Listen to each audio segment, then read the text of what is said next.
الرحيم.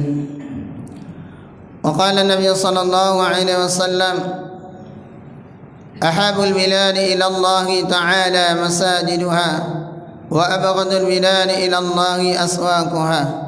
وقال عليه الصلاة والسلام: من ألف المسجد ألفه الله.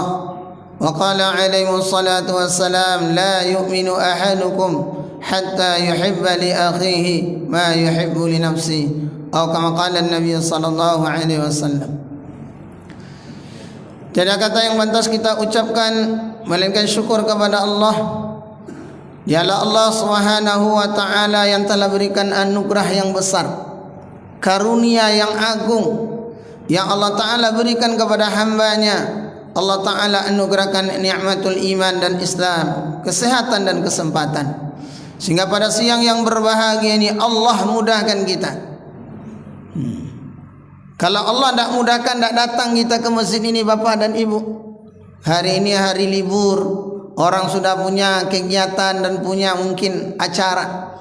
Tetapi karena kasih sayangnya Allah, Allah berikan kemudahan kita untuk datang untuk salat zuhur secara berjamaah. Maka nikmat ini mesti kita syukuri. Sekecil-kecil syukur kita ucapkan alhamdulillah. Bersalawat kita kepada Nabi Muhammad sallallahu alaihi wasallam dengan melafazkan Allahumma salli ala sayyidina Muhammad wa ala ali sayyidina Muhammad.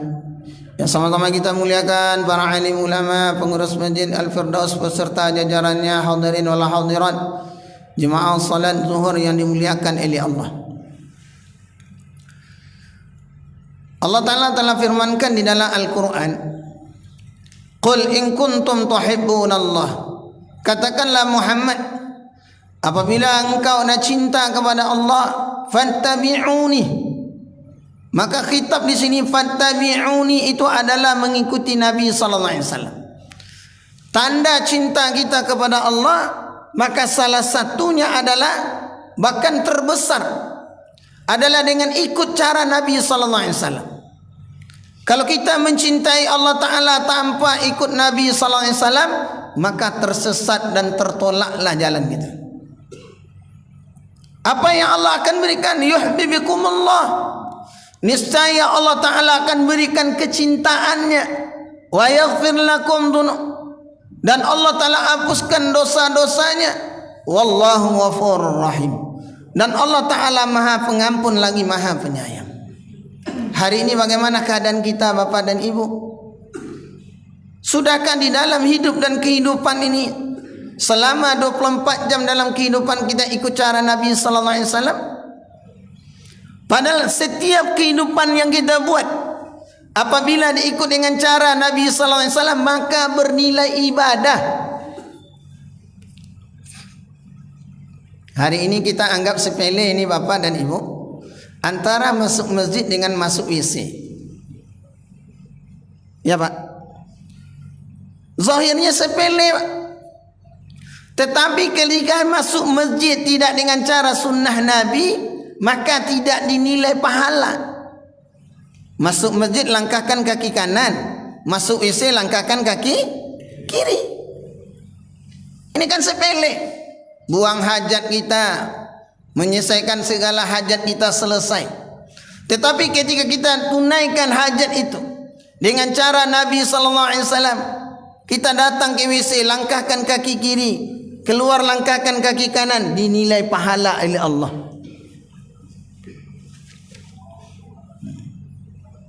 Itu yang terkecil. Apatah lagi sunnah Nabi yang besar ini. Yang hari ini maaf, sangat sedih kita Pak. Saya ada keliling juga 3 negeri ini yang kena banjir, gempa, gelodo tuh. Cuma Sibolga belum pernah masuk. Tapi Aceh, saya lama di Aceh 2,5 tahun. Sumatera Barat memang kampung kelahiran. Kalau kita tengok Bapak dan Ibu, ada 3 perkara tidak akan terjadi musibah, bala, bencana di suatu kampung apabila ada 3 perkara ini. Idza ra'aitumur rajula ya'tadul masjid fashhadu lahu bil iman. idza ra'aitumur rajul, apabila kamu lihat laki-laki ya'tadu, bolak-balik antara rumah dan masjid, fashhadu lahu bil iman, saksikanlah bagimu dia ini orang yang beriman. Kalau masjid dikumandangkan azan 5 waktu, ada orang-orang solat berjamaah, dihidupkan solat berjamaah, bahkan 100% laki-laki akil bali solat berjamaah di masjid, pasti dan pasti kampung itu akan dijaga oleh Allah. Karena Nabi katakan ahabul biladi ilallahi ta'ala masajiduha. Ahabul biladi ilallah, tempat yang Allah paling cintai di permukaan bumi itu adalah masjid. Wa abghadul biladi ilallahi aswaquha, dan tempat yang Allah Ta'ala benci itu adalah pasar. Hari ini kalau kita tanya mana banyak orang Islam di pasar atau di masjid?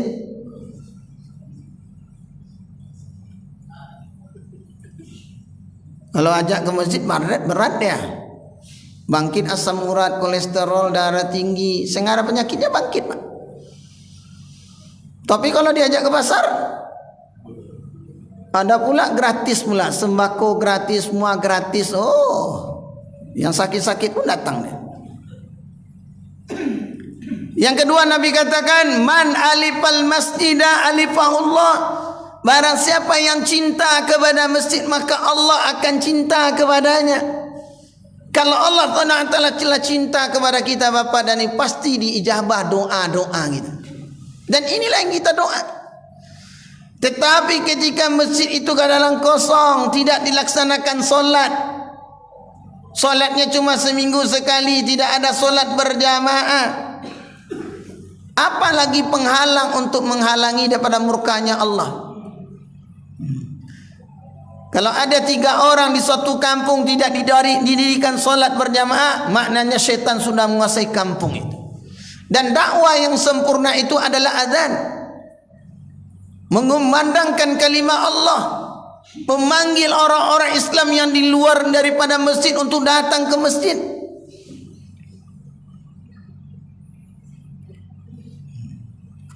Asbab musabab saja mungkin yang lain. Tapi kalau secara hakikat Bapak dan Ibu, sudahkah masjid-masjid kita itu hidup solat berjamaahnya? Yang kedua, berapakah penduduk negeri itu yang datang solat berjamaah? Bumi-bumi yang diinjak oleh orang-orang yang berzikir kepada Allah akan bangga, akan berdoa. Yang kedua, apabila ada orang-orang yang semata-mata mengajak untuk solat karena Allah, tidak ada niat-niat lain. Ayo Pak, sebentar lagi kita akan solat, sebentar lagi akan azan, mari kita makmurkan masjid kita, musola kita, mari kita makmurkan. Hari ini telah hilang Pak. Kalau adat Minang tu namanya adanya kaluak paku kacang balimbiang, anak dipangku kamanakan dibimbiang. Itu satu petuah, satu nasihat sebagai orang tua. Di samping dia kaluak paku kacang balimbiang, anak dipangku, betul anak diayomi, keponakan dibimbing. Sebetulnya citra satu orang pemimpin di dalam keluarga mengingatkan anaknya dan ahli keluarganya untuk solat. Kata Nabi, muru auladakum bis solat, perintahkan anak-anakmu dengan solat. Sudahkah ada dakwah di dalam keluarga? Ataupun di dalam suku, dalam kabilah, dalam kaum, sudahkah ada satu orang paman atau mama atau datuk, sudahkah mengingatkan anak keponakannya? Mari kita solat nak, wahai keponakan, ayo solat. Yang parahnya terjadi Bapak dan Ibu, mama dengan keponakan duduk di kadai. Apa kerjanya? Main kuah, main kartu, mandan pula berdua. Seharusnya satu orang paman mengingatkan anak dan keponakannya, nih solat nih, perintah Allah, engkau laksanakan solat. Kalau engkau jaga solat, Allah jaga engkau. Kalau engkau sia-siakan solat, Allah akan sia-siakan engkau. Wa'mur 'alaka bis-salati wastabir 'alaiha la nas'aluka rizqa nahnu narzuquka wal 'aqibatu littaqwa. Allah katakan wa'mur 'alaka bis-salat, perintahkanlah pada ahli keluargamu dengan solat. Wastabir 'alaiha, dan sabar dengan solat itu. La nas'aluka rizqa, kami tidak minta rezeki. Nahnu narzuquka, justru kamilah yang berikan rezeki. Wal aqibatu littaqwa, dan akibat baik bagi orang yang takwa. Hari ini adakah hari ini, Pak, orang yang semata-mata karena Allah mengajak solat? Kadang-kadang mau kita ajak, kita akan agar tak pula. Aku pula aku ajak lagi. Sehingga dakwah telah tinggal hari. Apabila dakwah telah ditinggalkan, tidak ada orang mengajak kepada kebaikan. Padahal kata Nabi, man ra'a minkum munkaran falyughayyir biyadihi. Apabila engkau lihat kemungkaran, falyughayyir, hendaklah rubah biyadihi, dengan tangan. Kita sebagai kepala keluarga bisa kita rubah dengan tangan. Wewenang kita sebagai bapak mengingatkan anak. Kalau kita sebagai paman, wewenang kita sebagai paman mengingatkan. Itulah namanya biyadihi. Kalau sebagai satu orang pemimpin, dialah mengingatkan rakyatnya. Sebagaimana Sayyidina Umar radhiyallahu anhu.